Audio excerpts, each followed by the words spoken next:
Good morning. Good morning again. This is Valerie Leonard. I am the founder of Nonprofit Utopia. I want to say thank you so much for your patience. Thank you so much for joining us this morning. We have a treat. We're going to be talking to, excuse me, we're going to be talking to Norman Montgomery. Norman is the founder of NDS here in Chicago, and he's going to tell us all about that. But before I do introduce Norman to you and let him take over, we definitely want to highlight the issue of technology, the need for technology in our local communities. All too often, we have government entities and large institutions who master the data.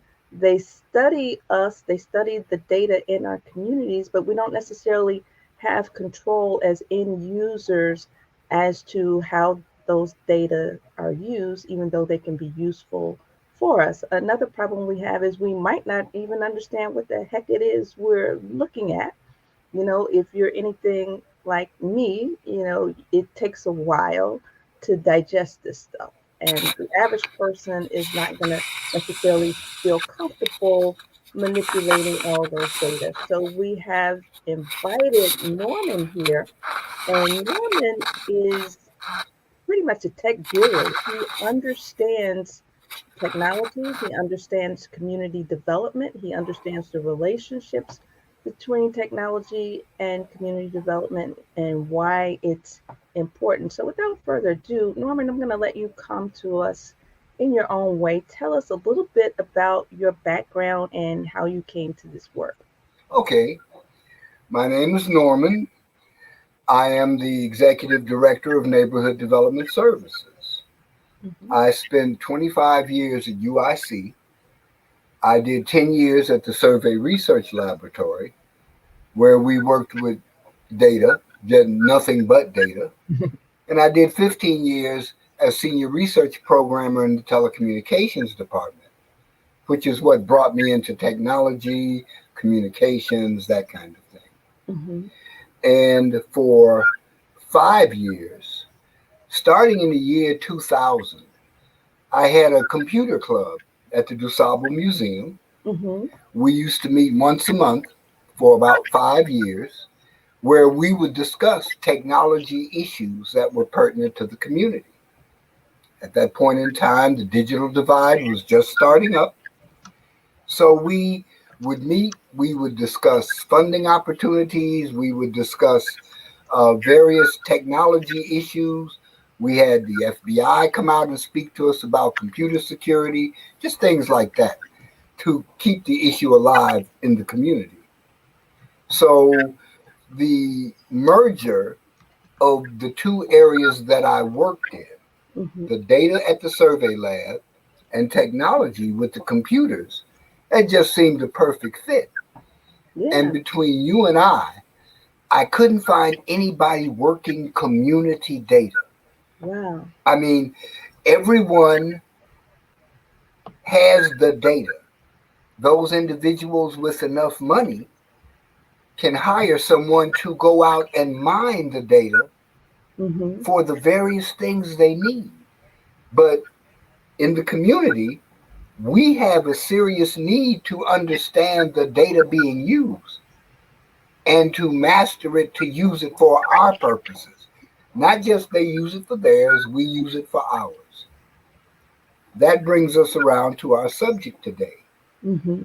because the question became whether or not we could assess at a community level the data that we as low level community, grassroots community, can use to improve our circumstance. I mean, I love when somebody stands up and tells me that our community is this and our community is that, and we're doing through this and we have to do this. How does it fit the circumstance I'm in? How does it indicate what parameters I should change? Right. And what direction does it take me in? Mhm. And whether that harms somebody else? Because when we start talking about change, we want to uplift the community and a number of other things, Right. we have to be mindful of what change does. Change in some aspects is good, change in other aspects may not be so good. Okay, Norm, can you scoot a little bit to the right so we make sure we have all of you? All right. Gotcha. All So right. now, Sorry about that. Yeah, so, what exactly is a dashboard? okay, when I describe a dashboard, I'd like you to think about your car. Mm-hmm.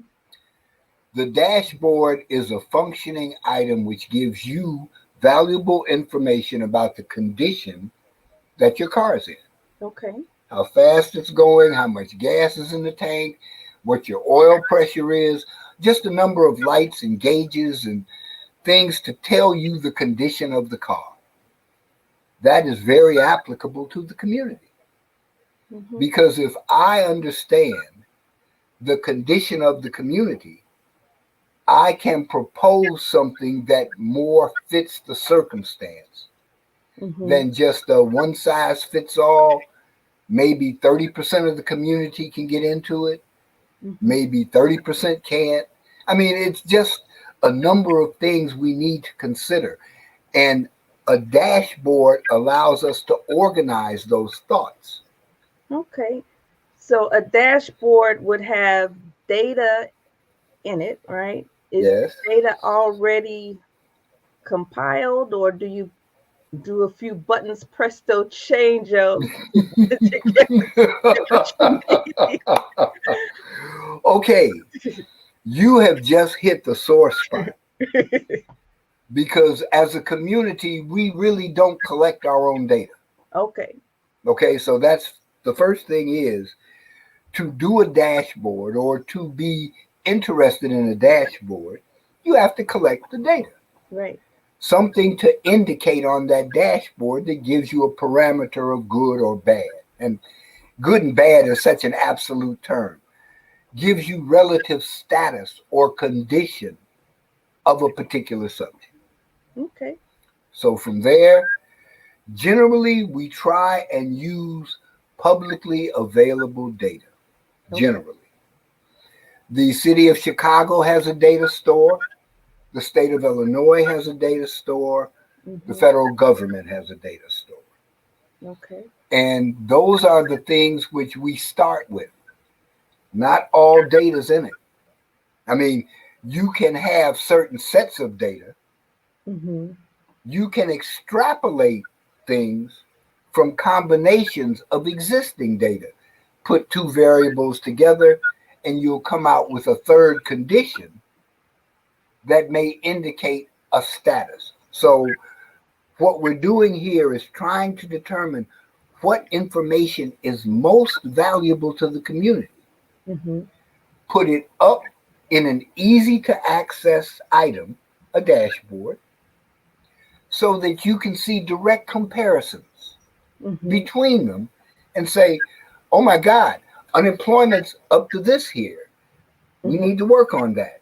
Or poverty, the number of families under a certain income level are here. We need to add some support in order to bring those families up. Mm-hmm. There are a lot of very simple things we can do. Mm-hmm. And once we understand the data, there are a little more complex things we can do in Right. order to improve the condition of the community. And that's the whole goal is Right. community improvement. So who are some of the likely users of the data that you're talking about at the community level? Traditionally, from my experience, it's been the our leaders. And when I say leaders, I'm going to break that into two categories. Mm-hmm. Our elected officials, they use the data all the time. The first thing Mayor Lightfoot does when she wants to assess something in a community is goes to her people and get the data. You know, what's the poverty level? What's this? How many people are doing this? Or maybe it's city statistics. Is streets and sand, having to spend more money doing this than that? Hundreds of parameters but identifying which one impact the problem is generally the first step. I've got a problem. Mm-hmm. What data reflects my problem? And that gives us something to talk with. Okay. After that, we look at what data impacts our problem. Is there something that changes it? Is there something that mitigates it or mollifies it? Or heaven forbid, is there something that amplifies it and makes it that much worse?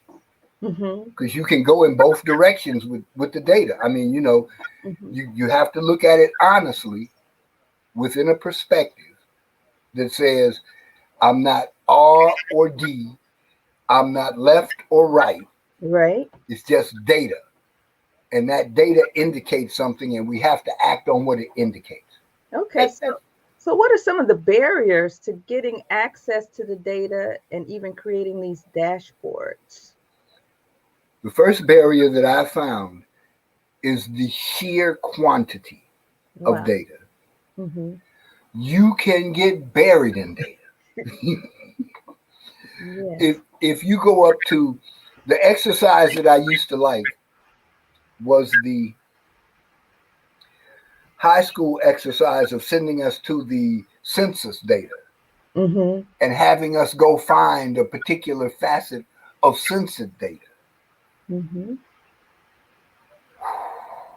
When you're done sorting through areas, counties, cities, quadrants, MSIs, MSMAs, and all the other acronyms, you're going to be at a loss for which one accurately reflects your area.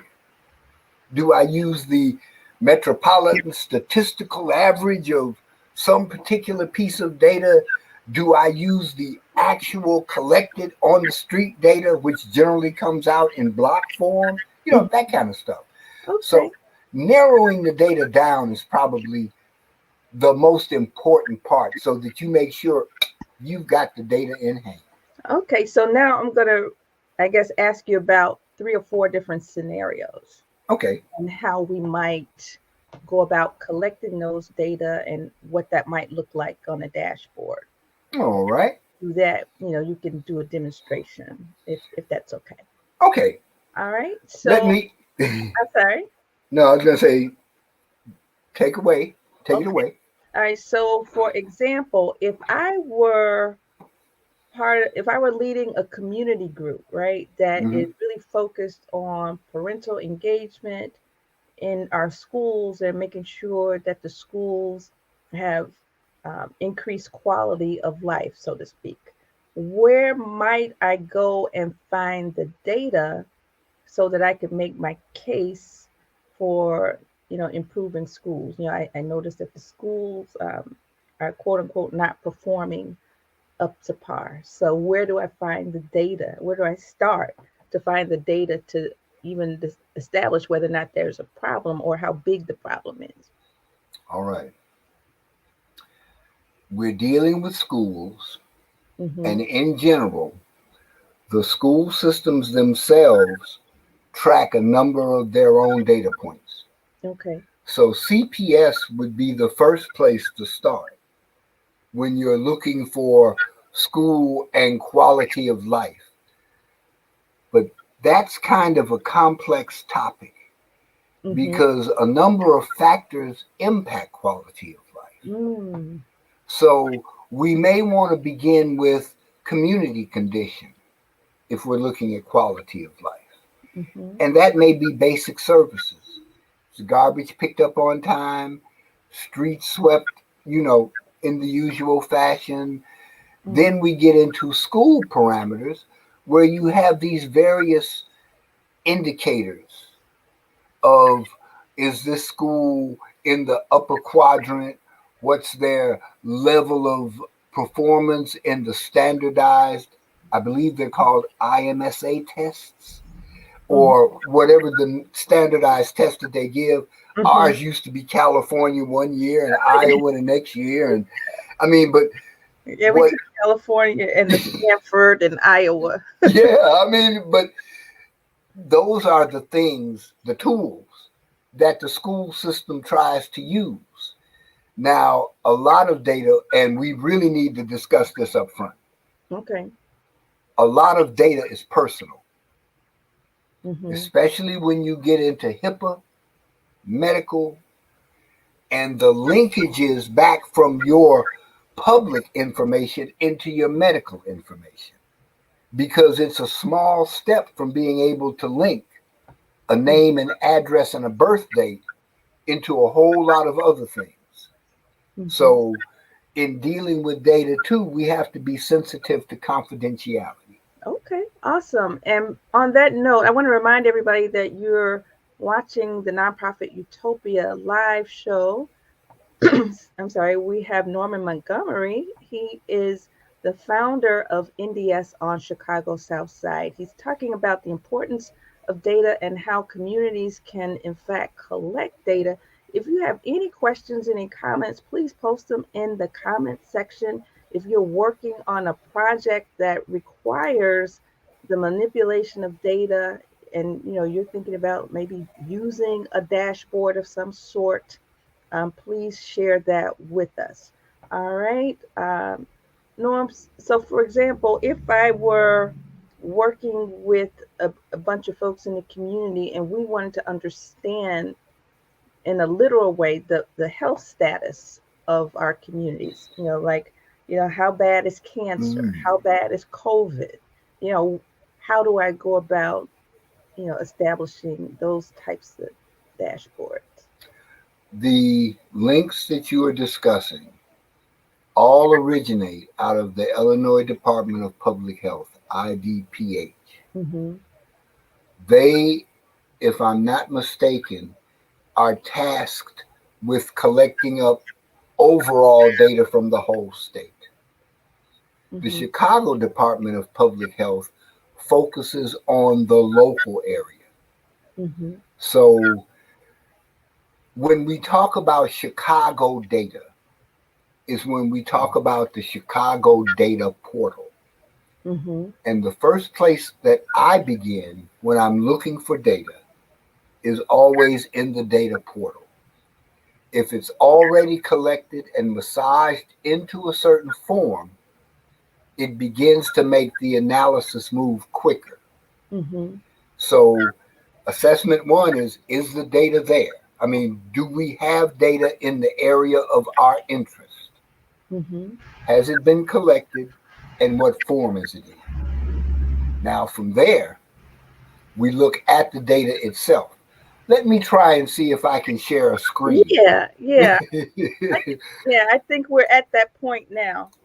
Yeah, because people are probably wondering, well, what does that really look like, right? What are they? Oh, exactly. And let's look for my application window. Yes, sir. No, I don't want a new tab. Dang it, let's go to a new tab. Let's open a new tab Okay. and we'll share the new tab. And StreamYard is sharing a window. Oh my, I've never done this before. Mm-hmm. The first things up is we hang out and we search up the Chicago Data Portal. Okay. And while you're doing that, I'm just going to share a comment from Robert Douglas. Yeah, he just made an observation. Verizon is in the community looking to engage in development in Roseland. So, Robert, if you're still there, can you talk about what kind of development that is? Is it just looking at infrastructure kinds of things, or are they partnering with other folks trying to get development going? And I'm not sure if you're still here with us, but if you are, please, if you can be more specific, that would be really interesting. Okay. Can you see my screen? No, not yet. All right. It says that I'm sharing. StreamYard.com is sharing a window. Okay. Oh, you know what? You know why I can't see it? What? Oh. Because I didn't add it. One minor detail, right? I'm like, no, I don't see it. Okay. All righty. So you see the Chicago 311, blah, blah, blah. You know what? I don't see any of that. It just looks like a blank screen. You want me to try it again? Yeah, if you could. Okay, I've stopped sharing, Okay. and now I'm going back in. We're going to share. We're Okay. going to share our screen, Okay. And when it comes, and we're going to go to the StreamYard and one more. Yes, we okay. share this one, Okay. and we go here. I'm gonna I'm gonna add it to the stream, and this is much better. Much better. Okay, now can you see me?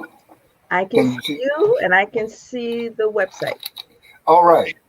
This is the City of Chicago data site. And the City of Chicago data site tries to organize all the data you can find in the city.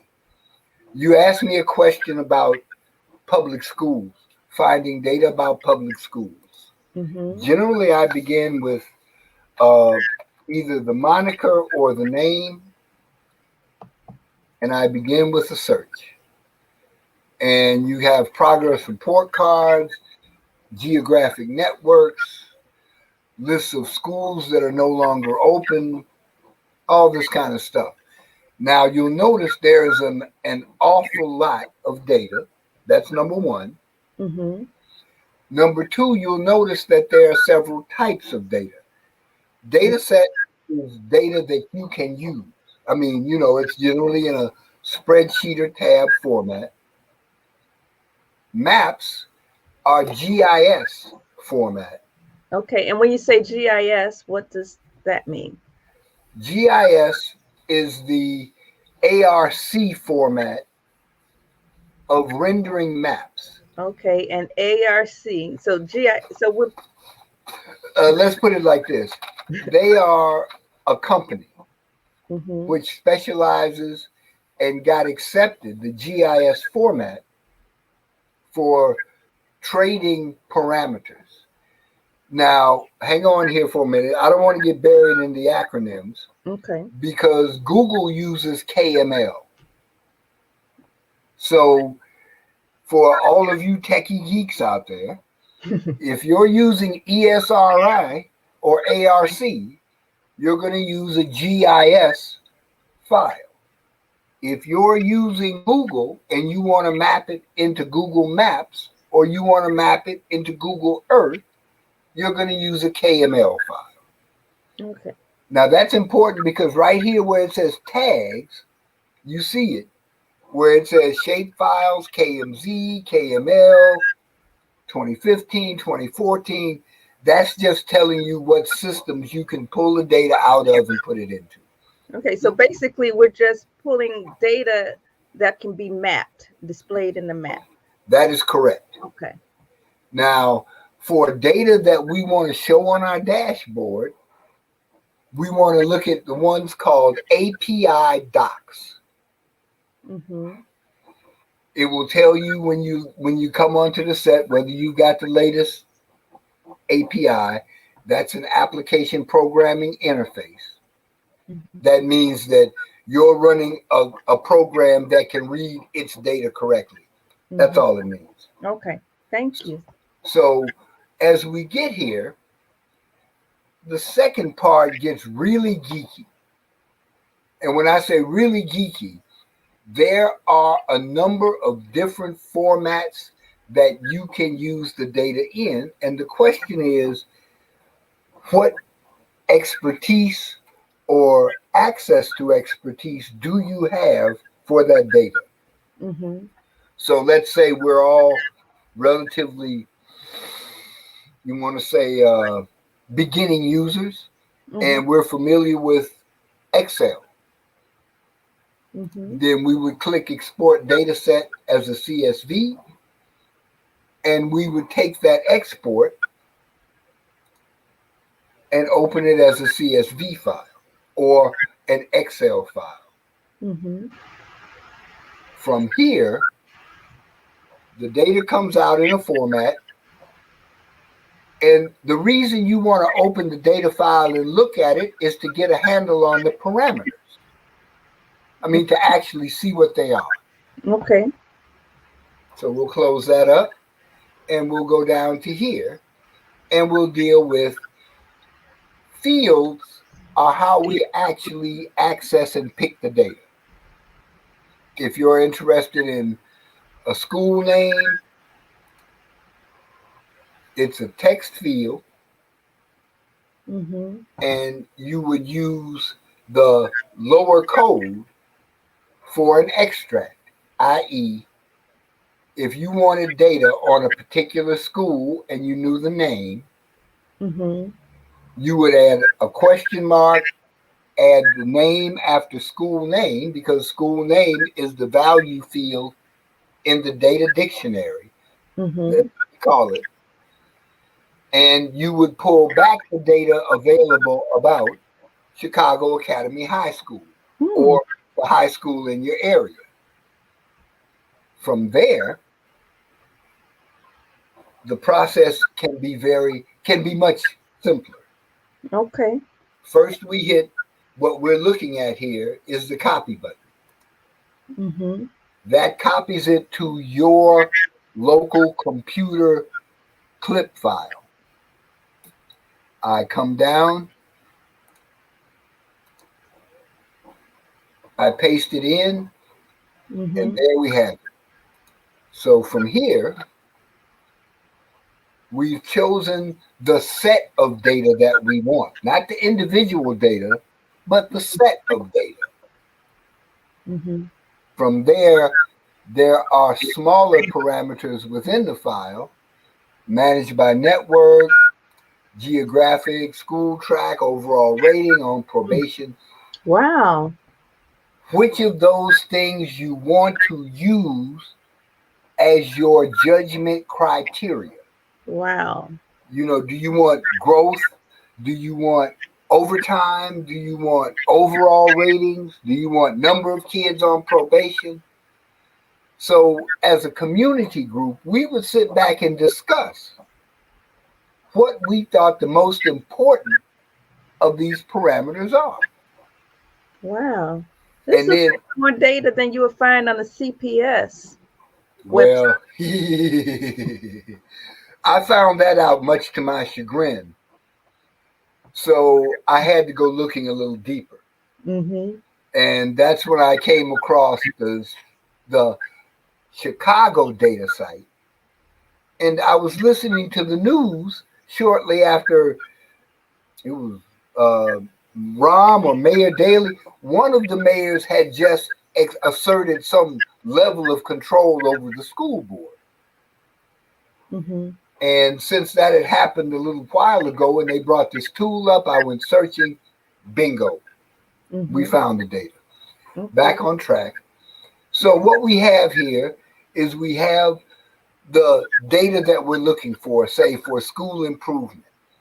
Let's say we want to pull out an overall rating and a student performance level and a 1 year dropout rate as our criteria. Say those were the three things we thought were most important. We would then go, we have our statement, and we would look to number 2. I hope it's keeping up with me. Okay. Yep. And we would go to our site. Okay. So basically what you're doing now, you're taking this raw data from the Chicago, what do you call their, this is the Chicago data portal. Okay. So you're taking it from the data portal and now you're bringing it to a dashboard tool that you can manipulate the data? That's correct. Okay. We are bringing it into Freeboard. Is a tool I found because dashboards are notoriously difficult to bring up because they involve a number of integrated resources. You have to have a database. You have to have an interface. Oh, wow. You have to be able to when you think about Excel and just doing a simple graph in Excel, that can be a tremendously complex thing. Oh, yeah. And to replicate that across web-based systems means there needs to be a level of integration. Mm-hmm. So what we have, This is awesome. Awesome stuff. So you guys can try this at home. And if you don't know what you're doing, call Norman. I will, oops, I got to find my password. Hang on, gang. Okay. Let me see if I've got, here we are. Can you see this window? No, it's blank. Okay. It's going blank for us. Then let me see if I can. Do you need to share that particular window that has the? I'm trying to get to it. Wait a minute. Let me see if I can get this. It might be on me. Let me check. Hold on. Yeah, that window is blank. Okay, hang on. I got you. And if we go back to here, freeboard.io,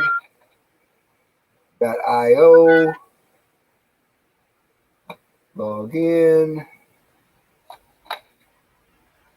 5, paste. My account is not inactive. Okay. Hang on. Right. We just went through this. Yeah, I'm telling you, I hate this. Let me see if I can. Oh, geez, Louise. But while you're doing that, I'm going to share one of our comments, and it doesn't really impact you, but I just thought it'd be interesting. This is from Jack Lynch. This is my first time logging on for your program, and I find it very interesting. And as the senior administrator for the Gift of Hope Organ Transplant Program, we would like to appear to talk about our efforts to begin education and jobs to the south side of Chicago. Looking forward to talking to you. Okay, Jack, if you're still with us, you can email me at ValerieFLeonard@nonprofitutopia.com, and you can also leave your email address. All right, so I can get in contact with you. So between me contacting you and you contacting me, we will get each other. I think that's pretty interesting. All right, thank you so much for commenting. All right. All right, let me see if I can get back to where we were. Okay. All right, and sure, this is Valerie Leonard and Norman Montgomery. We are doing a demonstration of developing. Tell me, yay! Can you see me? Not yet. Okay, I should. Yeah, we're doing a demonstration of how one might develop a community-based dashboard, and we want to. We'll be able to see the data. Right now, it's still coming out on the white screen. It's just a white screen, huh? Yes, sir. Okay, am I in? Do you need to refresh something? That's what I'm looking at now. I cannot tell. Let me. We were going so well. Okay. I see it now. I see it. Okay, you got this one? Okay. Yes.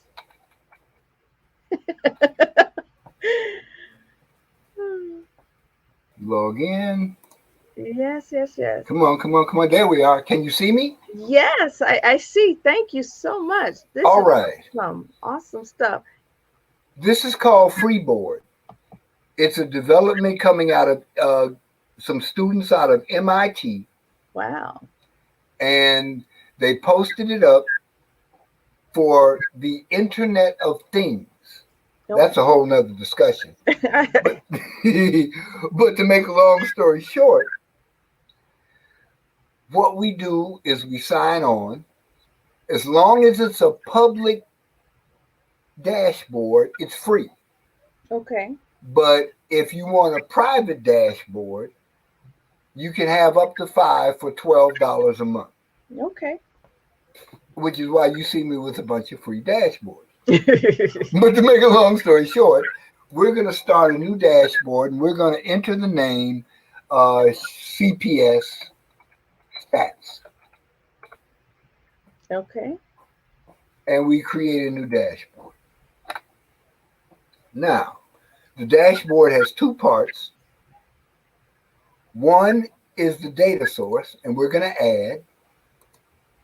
Now, these are the various types of data sources you can use on an outside to bring into what we know as Freeboard. Okay. And the one that I found most interesting, actually the driver of my choice, was this one here, JSON. Okay. Because JSON is the end name of this one here. Ah, okay, got it. So we're now working in compatible stuff. It's looking for JSON. It's got a JSON. We hit our copy button. We come over to Freeboard. And for the URL, this is going to get a little geeky, but I'm going to try and go through it. Okay. This uses what in the early days of the web used to be called CGI or push and pull. So there's our data set. Okay. Just as we pulled it off the data site. Now what we want to do is say, what school do we want to look at? And for that particular one,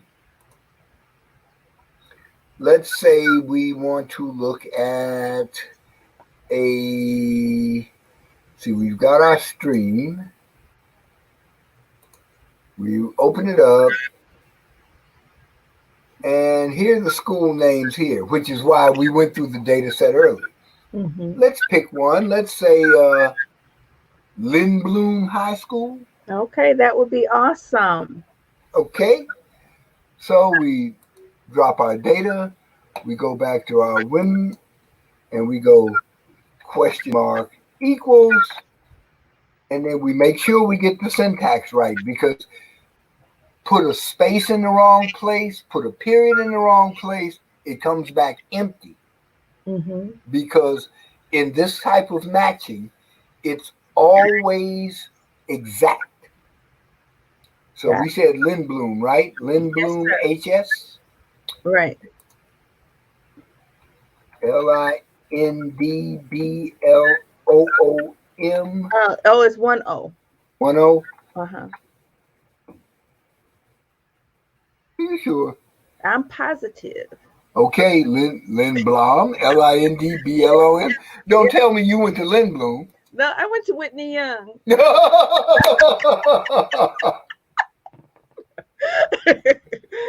but LINBLOOM has 1-0. Okay, and let's make sure that we have the space. No space. Okay. So we make sure we get everything right, because believe me, it can be frustrating when you get the syntax wrong and you don't know what you're doing. Okay, there we have it. We've got the data map. We'll call this one LINBLOOM. 1-0. I'm telling you, I don't know, when I hear LINBLOOM, I just want it to bloom, you know? Yeah. But that's how we pronounce it, but it's spelled with 1-0. Now, the other thing that we want to be mindful of is we're using somebody else's resource. So we really want to make sure we're not out there polling a fixed data connection. Let me explain. Yeah, please. If you have fixed data, it's data that's updated on a period basis. So you know that the city only updates their data once a week or once a month or whatever their cycle is. Then you don't want to poll, but in that period. Now, if we do just basic math, 60 minutes 60 seconds in a minute, 60 minutes in an hour, 24 hours in a day, that comes out to 86,400 seconds. Okay. So once a day, we will go up and refresh our gauge so that we don't go hunting the data and have to remake a gauge every time. Mm-hmm. We try and poll so that the data, if it's updated, comes back down to us. Okay. And we hit the save button and we have our data set. Okay. Now, what you're seeing here last updated at 11:01, it polled the city data server. Mm-hmm.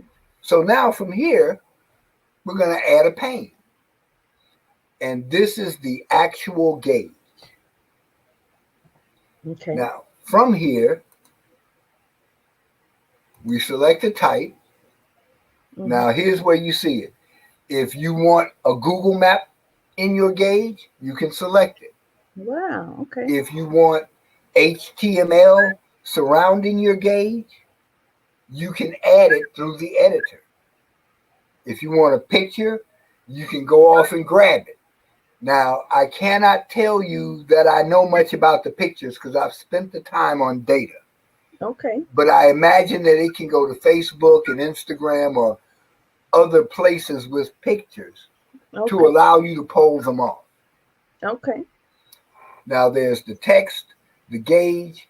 Now, Sparkline, I have a basic understanding of, but Mm-hmm. not too familiar with, so I don't use them. Mm-hmm. An indicator light is the one I have the most fun with because you set a metric there and anything above it makes the light go off. Yeah, it's just Okay. fun. Okay. Just like a car. Just like a car. So we're going to pick a text gauge Mm-hmm. for the basics. Okay. And we're going to call this, let's see what our data looks like. And growth of growth overall level is Mm-hmm. what we'll go looking for. So it'll come Okay. up with a number gauge. Okay. Got it. And so we'll go to here. OBERALL.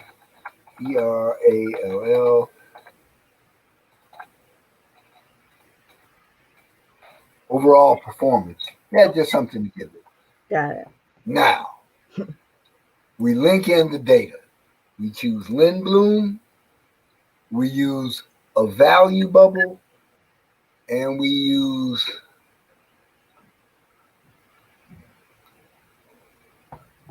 overall rating. I believe that's the one we chose. Right. And we hit save.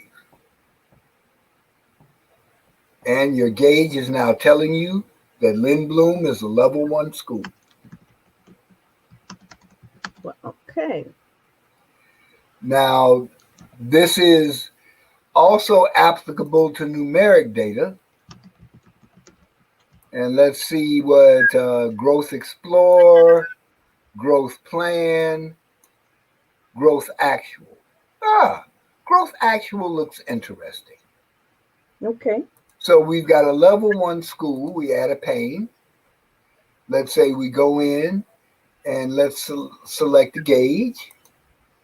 And we call it actual growth.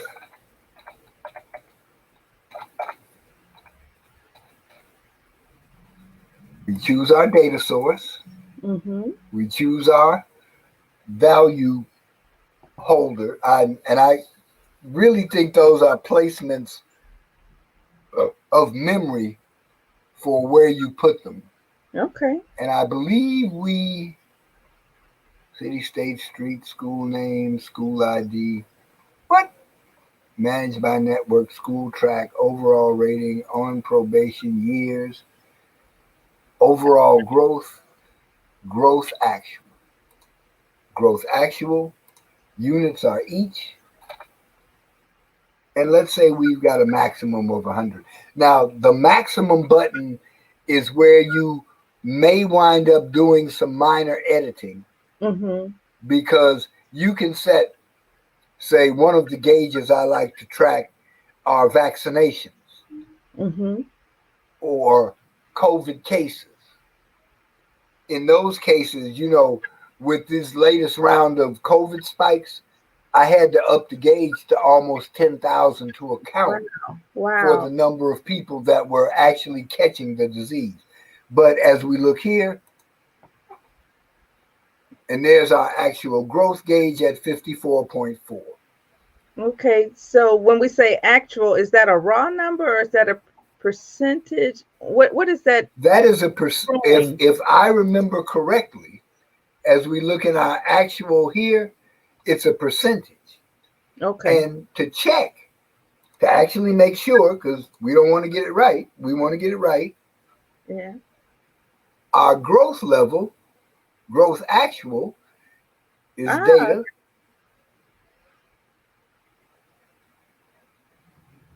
and 54.4, I'm almost sure that that's, Mm-hmm.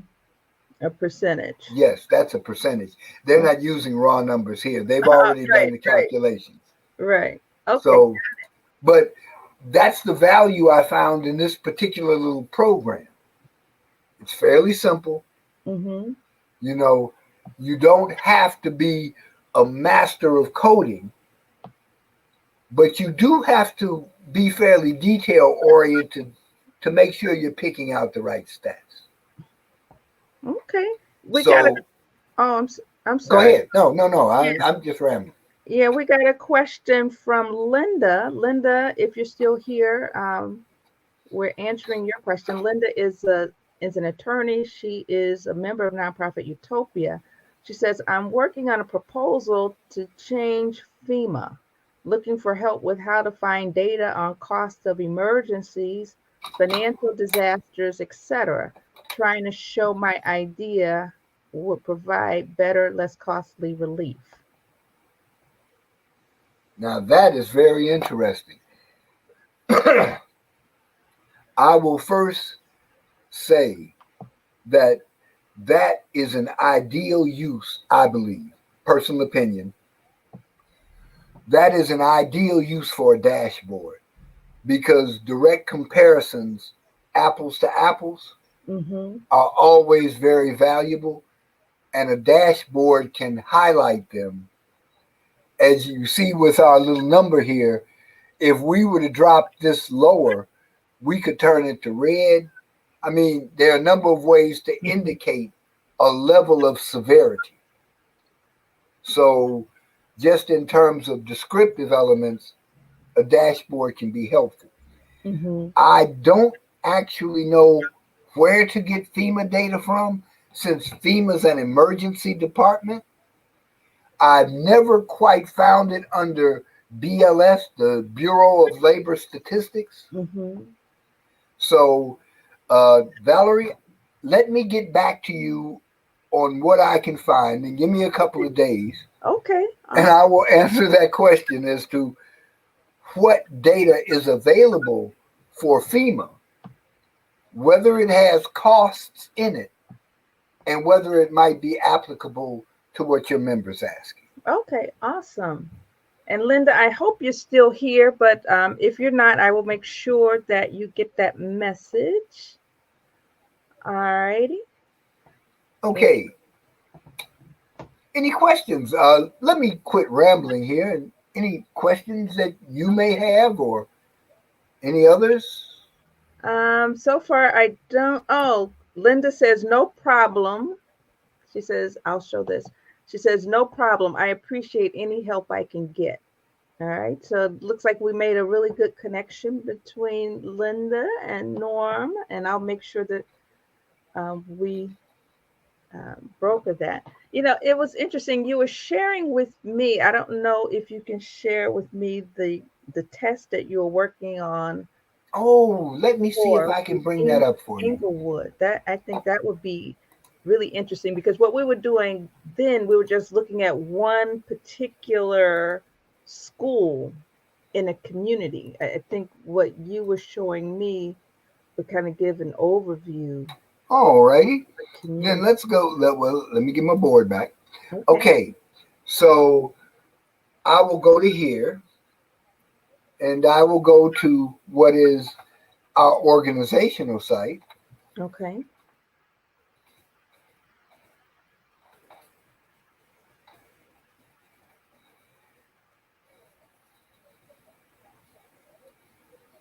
Now, the reason you see this is because there is a whole page of legal disclaimers when you use the city's data site. Okay. And that's why you see me have up here, you know, here's the disclaimer the city requires. Now, enough of the city disclaimer. The areas that I've been testing in, and I've been actually trying to build dashboards which reflect things, are these three areas of my first test here. I'll be honest with you, I was very, very, very disappointed in what I was finding. So I've been doing some additional work on them. Okay. Can you see my board? I'm going to. Okay, I can see it now. I was Okay. wondering if the title. Yeah, maybe I should reduce the title or something. Oh, well, I know my screens are pretty big, so I may need to do something else. But here is the my West Inglewood board, if you can see that. The- Okay, I think that might help a little bit. Yeah. Okay. Our original thought in building a dashboard was that before we can do any significant redevelopment of the community, that we would need to consider the health status. Okay. Namely, is COVID running rampant? What's going on? How are things? And from my latest polling, because I have these set to the same one once a day to see if they update, we've got a situation that looks like this. Population of roughly 32,000 in the West Englewood neighborhood, roughly 1,500 cases of COVID, and roughly 61 deaths we've suffered in the community that Wow. have been tracked.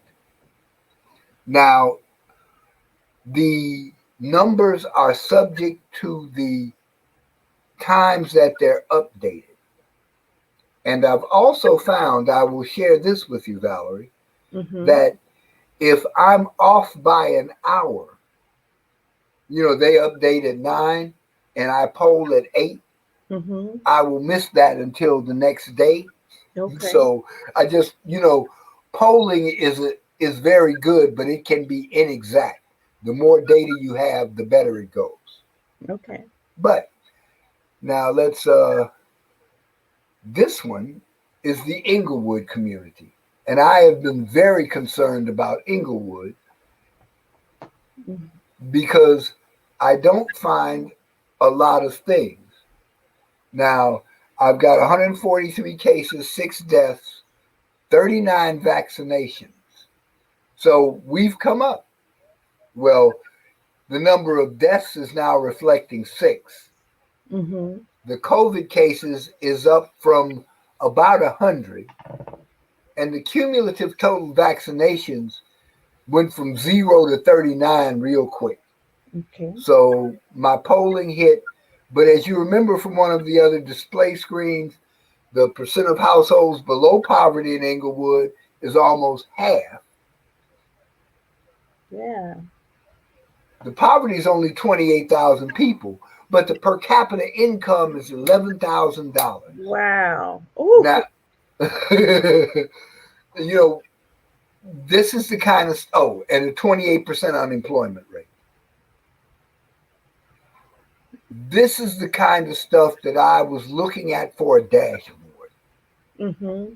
Because if I can see at a glance critical indicators of the status of a community, maybe I can make a better decision as to what goes on in that community. Gotcha.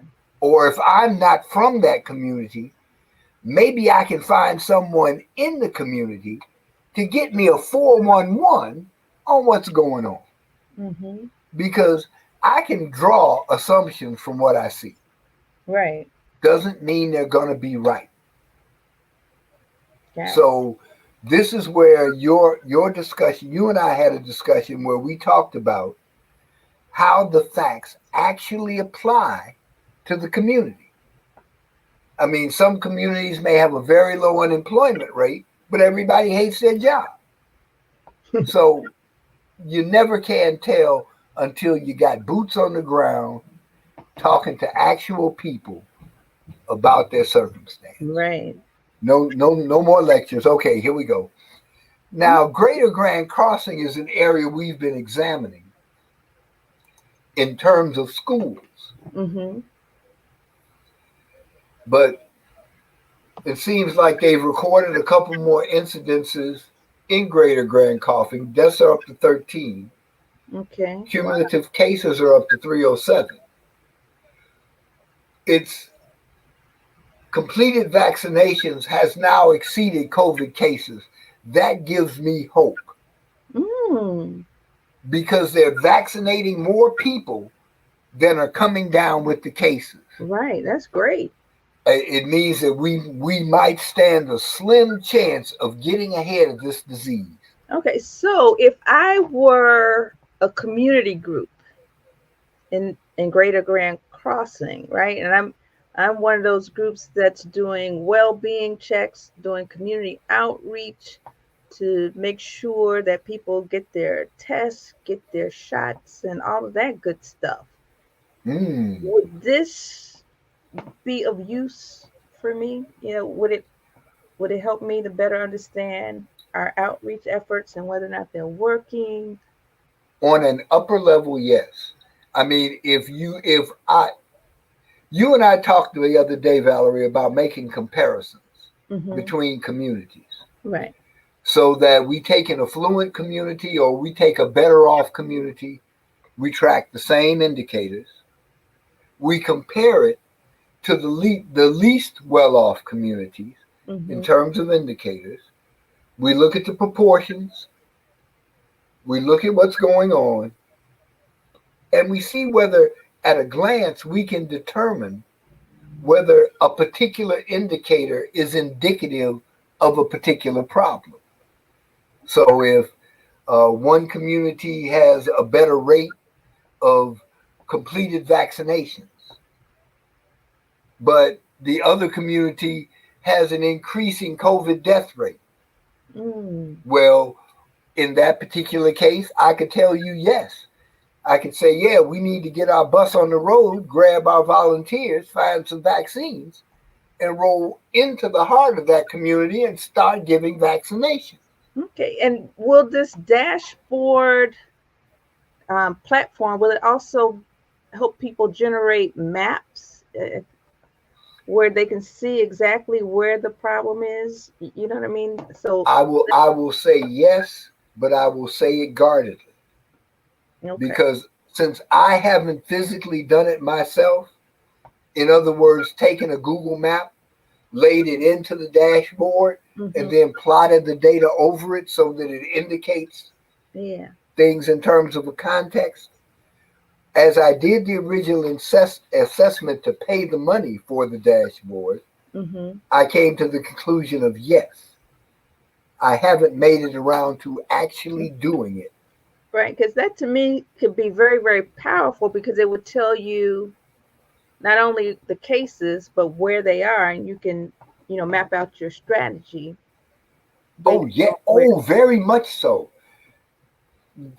If I can, just Mhm. briefly, Yes. one Yes, more window. I'm yes, sorry. you may. Okay.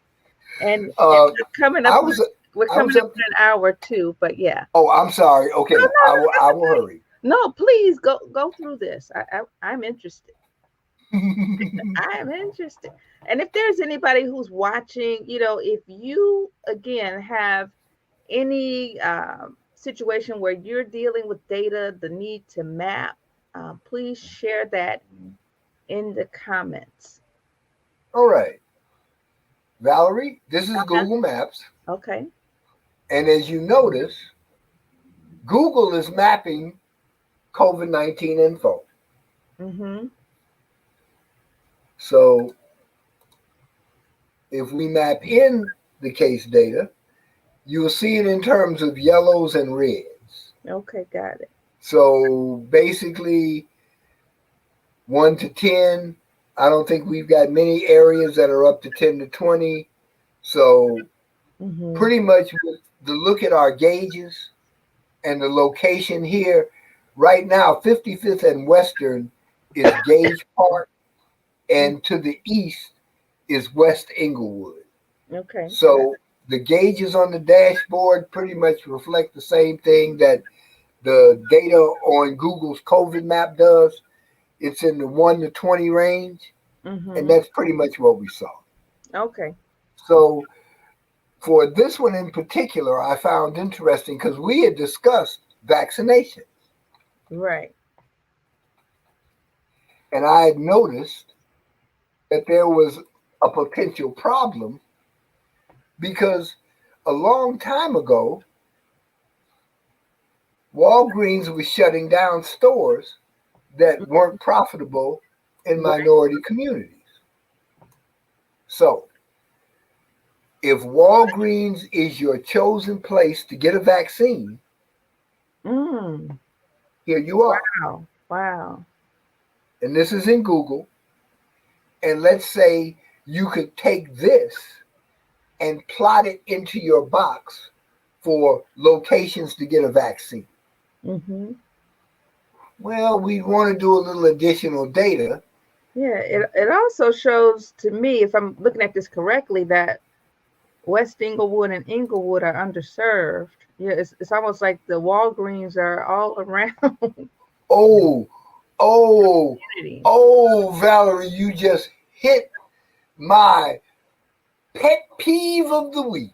I'm Because sorry. you're right here in the big middle, Ashland Avenue as the center, West Garfield Boulevard, uh, unless you can go 2 miles or 3 miles to the east, or 2 miles to the west, or 2 miles up, you're not getting vaccinated.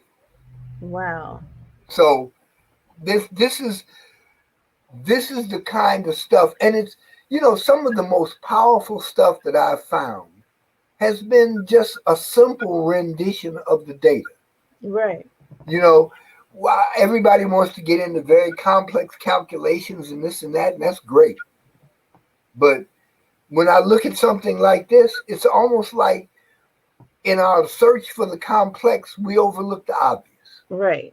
So, okay, I'm off my soapbox again, but I after like our it. conversation yesterday, I had to go looking for where we can get vaccinated in the community, Right.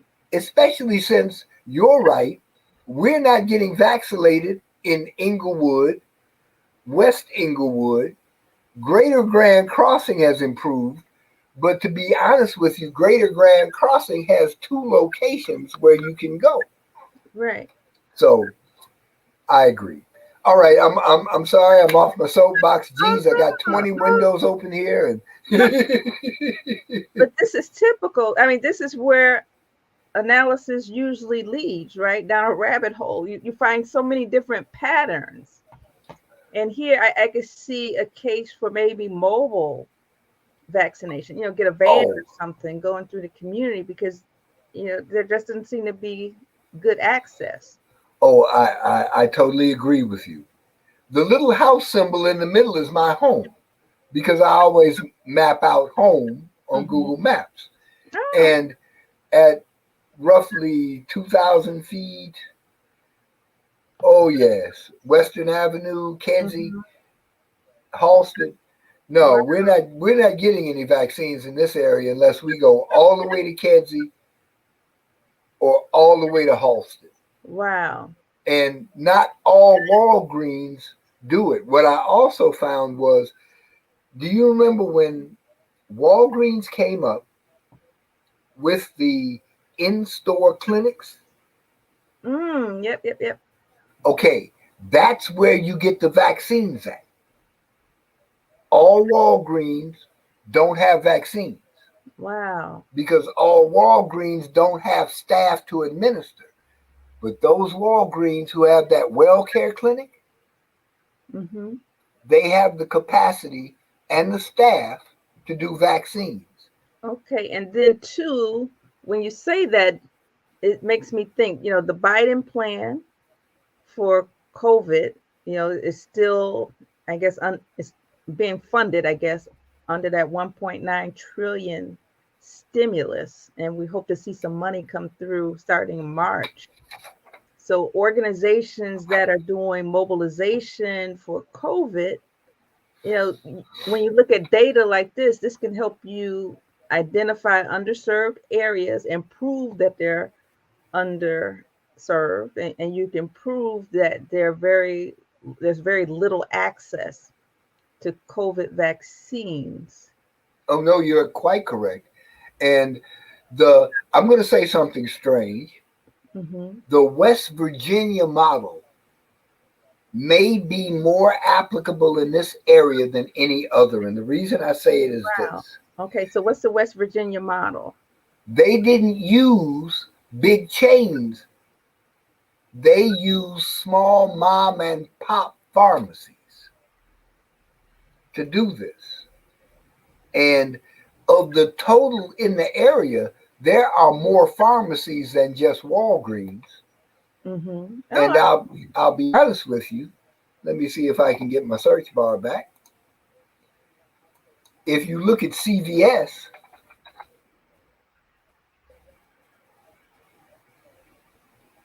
they are all in the suburbs. 95th Street wow. is where you find the CVS's. You come out here to 50 is Cicero. So you got Pulaski and you got a CVS on Kedzie. Oh, that's Western. A CVS on Western, CVS on Pulaski, CVS on 87th Street, out off of Cicero. But that's it. So the two pharmacies they've chosen for Chicago have no significant presence within the lower income areas on the south side of Chicago. Wow. But I can't say that that's surprising. Right, right. So, So, right. So that's a good point for advocacy. So now we have the data. It's glaring. For those of you who do COVID outreach, this is your proof. This is your needs assessment. You can show that we're very underserved. And I bet you go to communities like Lawndale, you'll see a similar pattern. oh, I haven't done the west side. I'm almost afraid. Yeah. I mean, we don't have very good representation in Pill Hill. What are we going to do when we get to those communities that are really struggling? Right. Yeah. It's tough. But one other thing, Valerie, I'd like to make available to your crew Mhm. for organizing questions and other things. Mhm. We've put up what we call our virtual computer technology center. Okay. Now, you need to sign up in order to do it, to participate in it. And the sign up box is at the top. This is brand new. It is not full. And my goal is to find not only users who have questions and need help, but individuals who do community things and can serve as a resource. The reason I'm asking is because while we focus on technology questions, I cannot be sure that it's not going to be another question asked or come in on the board.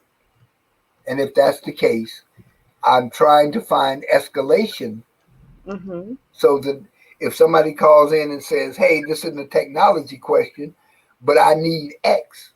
Mm-hmm. I really wouldn't mind having a partner that I can escalate it to and say, can you help this individual? Okay. So where would they find that? I'm gonna post it to sign. This is support.ndsnfp.com. My data site is on .org. Okay. Support.ndsnfp.com. .com. Sign up for it and submit any questions that they want to. We will get back to you on those questions. It is actually a real help desk. Right. It brings a ticket in, it gives it a number, it tracks it through completion, and whatever answer we give back to them goes into our knowledge base as a question answered. So if the question comes back up again, we've already got an answer in the portal. But this is a build, and we're not quite there yet. But hey, I don't mind opening up to the community. Sign up, sign in, send us some questions, whether it's on data, whether it's on technology, whether it's on community mapping, doesn't make a difference. Okay. Awesome. Alrighty. Are there any questions from our audience? Any questions, any comments from the audience before we wrap up with Norman? All right, Norman, I want to say thank you so much for joining us and literally dumping knowledge into our heads. This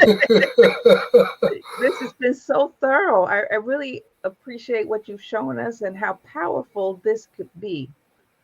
Oh, Valerie, I don't have a problem. I mean, this is the stuff we used to do at the computer club. So, hey, hang out, send us some questions. We love to help. Okay, so where might they contact you? Uh, okay, you can contact Norman. Okay, hold on. I'm going to create a banner for that. Okay, Okay, Norman. at nds-nfp.com. Okay. And if it's a question that needs an answer, requires tracking, not just a toss off, it would do better to sign up in the portal and submit it with a ticket so that we have statuses and solutions and we track it from start to finish. But I will send you a follow up on our conversation today so that you can have all the particulars for what's going on. Okay, great. All right, so I'm going to show that banner. Okay. And before we go, here's a comment that I'm sure you're going to be in love with. Okay, you're done, right? With Yes. okay, Yes, I am. I can remove that. Here's a comment that you're going to love.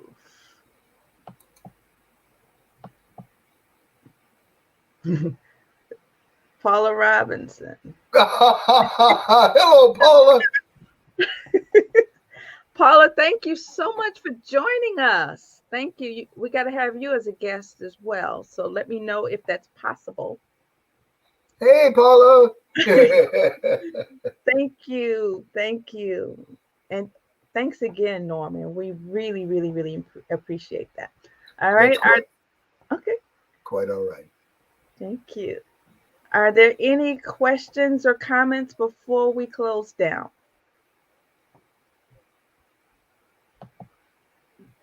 All right. No questions. No comments. All right. I want to say thank you again for joining us. We know we took a little bit longer, but I think it was worth um, listening to the deep dive and getting some Ooh. ideas as to how we can actually use this for ourselves. I'm thinking these dashboards could come in handy when you're trying to do a redistricting process where you want community input. The community can prepare an alternative plan to what the politicians want. I would think this sounds like a possibility.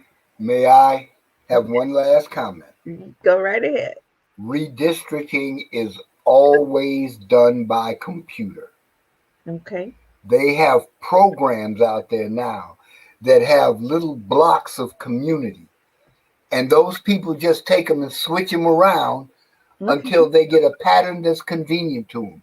I am all down for working on a community redistricting project so that we can control the districts that we live in. But okay, I love it. We'll have to talk offline. okay. I'm always finding some trouble to get into. Like John Lewis says, good Good trouble. trouble. Good Good trouble. And then Paula gets the last word. Yeah, absolutely.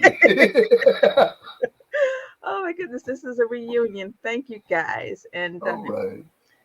if you guys want to contact Norman, one more time. Oh, we've got the information at the bottom of the screen.